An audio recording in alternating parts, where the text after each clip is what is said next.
Machiavelli's The Prince isn't a feel-good leadership manual. It's a cold, clear-eyed survival guide for ruling in treacherous times. Forget lofty ideals. Think practical power. At its heart lies a constant, dynamic dance: seduce and subdue. You must attract people, win their support, or at least their neutrality, seduce. But you must also control them, crush resistance, and enforce your will, subdue. Relying solely on one is a fast track to failure. Understanding when and how to blend these forces is the essence of Machiavellian statecraft, applicable far beyond thrones and palaces, reaching into boardrooms, communities, and even personal ambitions. Why seduce? Appealing to self-interest and hope. People are fundamentally self-interested, Machiavelli observed. They follow leaders who offer security, benefit, or the appearance of virtue. Seduction isn't about love. It's about making obedience or support seem advantageous or inevitable. The power of appearances. Machiavelli stressed that seeming virtuous, generous, merciful, faithful, religious, strong is often more crucial than being it. A new CEO facing a demoralized company doesn't start with layoffs. They host town halls, listen empathetically, paint a hopeful vision of the future, maybe offer small, immediate perks like free lunches or flexible hours. They project understanding and potential. This builds goodwill, a crucial buffer for the inevitable tough calls later. People are more likely to tolerate hardship if they feel the leader cares, or if they still hope for future rewards. Think of a politician promising a chicken in every pot during hard times. It offers hope, a seductive vision of future comfort. Calculated generosity. Giving works, but it must be strategic. A politician might secure loyalty in a key district by funding a new community center or fixing a notorious pothole. People see tangible benefit and feel grateful. A manager might publicly praise an employee's contribution, making them feel valued and encouraging others to seek similar recognition.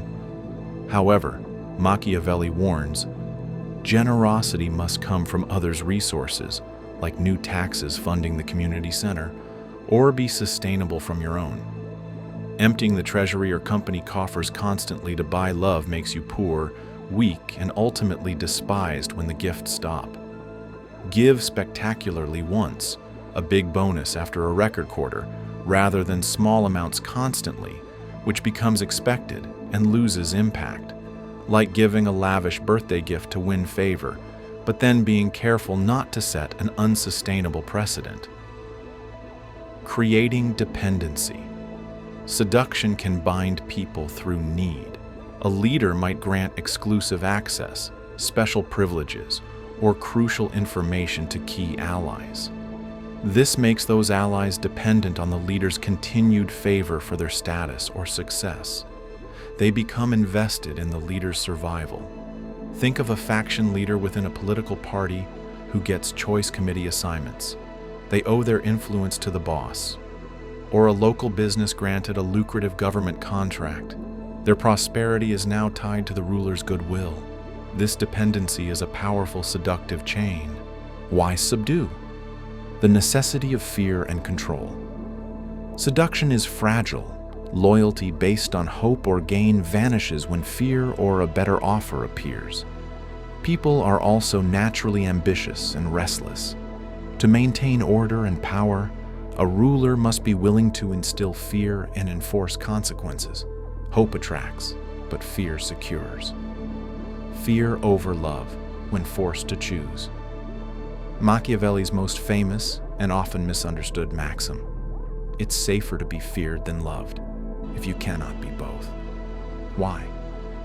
Love is fickle, dependent on the people's goodwill. Fear, however, is controlled by the prince's ability to punish. People are less likely to betray or challenge someone they genuinely fear. A store owner tolerates minor shoplifting if they feel loved by the community. but rampant theft forces them to install security cameras and prosecute offenders, subdue, to survive. A teacher might be popular, but if discipline crumbles, they must enforce strict rules and detentions to regain control, even if it costs some affection. Decisive cruelty. When force is needed, Machiavelli advises, it must be swift, severe, decisive, and brief. The goal is to end the threat and deter others instantly. A manager who lets poor performance slide for months creates chaos and resentment, finally firing the underperformer decisively, while uncomfortable, restores order and signals that incompetence has consequences. The key is to avoid ongoing cruelty that breeds deep-seated hatred. One sharp, terrible blow is better than 1,000 small cuts. Think of a government cracking down hard on an incipient rebellion, crushing it completely in one operation rather than letting a low-level insurgency fester for years. Like ripping off a Band-Aid, painful once, but better than constant picking, than controlled violence and delegated. Dirty work. Machiavelli admired Cesare Borgia's ruthlessness. After conquering Romagna, Borgia appointed the brutal Ramiro de Orco to impose harsh order and stability. De Orco did the dirty work, absorbing the population's hatred. Once order was established, Borgia had de Orco executed publicly in a gruesome spectacle. This achieved two things. It rid Borgia of a cruel lieutenant whose purpose was served, and it made Borgia appear as a just ruler, delivering the people from a tyrant, a masterstroke combining subjugation, de Orco's initial reign of terror, with seduction, Borgia posing as the liberator. A modern CEO might hire a tough COO to make necessary but unpopular cuts and layoffs, absorbing blame, only to later replace them with a more people-focused executive to restore morale. The Artful Blend, Fox and Lion. The true Machiavellian genius isn't in choosing seduction or subjugation, but in mastering their fluid interplay. You must be both fox, cunning, perceptive, and lion, strong, terrifying. It's a performance, a constant calibration. Seduce most, subdue selectively. Maintain a generally benevolent, strong, and virtuous appearance for the masses most of the time. Use generosity, promises, and shared goals, seduction, to keep the majority passive or supportive. Reserve force and fear, subdue, for specific threats, internal rivals, external enemies, or those whose defiance, if unpunished, would encourage wider rebellion. A successful politician spends most of their time glad-handing, making promises, and appearing strong and optimistic, seduce. But if a serious primary challenger emerges, they will ruthlessly deploy party machinery, fundraising advantages, and negative campaigning to destroy them, subdue, all while maintaining a dignified public front for the voters. The public sees the charm offensive. The rival feels the full force of the machine. Justify the stick. When you must use force, frame it as necessary for the greater good, for stability, security, or justice. Control the narrative. A CEO implementing layoffs after a downturn doesn't just say profits are down. They emphasize the painful necessity to save the company and protect most jobs, positioning the layoffs as a tough but responsible act for the long-term health of the organization. They might even offer enhanced severance, a small seductive gesture, to soften the blow and maintain some goodwill. A government raising taxes might frame it as essential investment in national security or critical infrastructure, appealing to a sense of shared sacrifice and future benefit. Information is power. Perception is reality. A Machiavellian leader obsessively controls information. They amplify their successes and acts of generosity, seduction. They downplay, justify, or bury their harsh actions and failures, subduing the negative perception. They strategically leak damaging information about rivals, subduing them, while carefully managing their own image. Think of a government announcing a popular new policy with great fanfare, seduction, while quietly burying a controversial report in a Friday news dump, subduing dissent. A company might heavily promote a charitable donation, seduction, while minimizing media coverage of an environmental fine. Timing is everything. Knowing when to switch tactics is critical. Seduce when you need broad support or are consolidating power. Subdue when you face a direct challenge or when leniency would be seen as weakness. A leader might be incredibly accommodating during negotiations, seduction, but become utterly inflexible and threatening if core demands aren't met, subdue. The shift must be swift and unmistakable, like a parent offering choices. Do you want to brush your teeth now or in 5 minutes? Seduction through perceived control, but immediately enforcing consequences if the child refuses outright, subdue.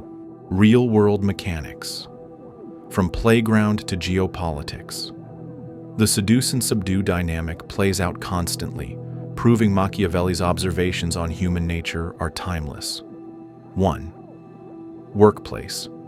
The manager fostering a fun, collaborative culture with team lunches, praise, and flexible work options, seduce, while simultaneously implementing strict performance metrics, quarterly reviews with hard targets, and quietly eliminating low performers without public drama, subdue. They seem supportive and approachable, but the underlying message of perform or else is crystal clear to everyone. Promotions and bonuses are visible rewards, seduction, while missed targets lead to reduced responsibilities or exit, subduing. 2. Sales and negotiation. A charming salesperson builds rapport, finds common ground, offers small concessions or free samples, seduction. But they also subtly imply scarcity. Others are very interested in this last unit. Deadlines. This special offer expires Friday. Or potential downsides of not buying. Without this upgrade, your system might be vulnerable, subduing through fear of loss or missing out. They make you want to say yes by creating a positive connection, but also apply pressure to say yes by highlighting potential negatives of inaction. 3. Geopolitics. A powerful nation offers economic aid, favorable trade deals, cultural exchanges, and security guarantees to an ally, seduce.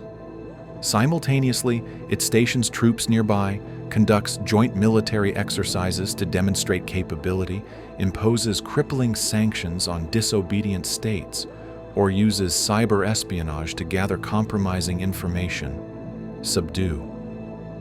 It wants the allies' cooperation willingly, but ensures they understand the severe costs of defiance.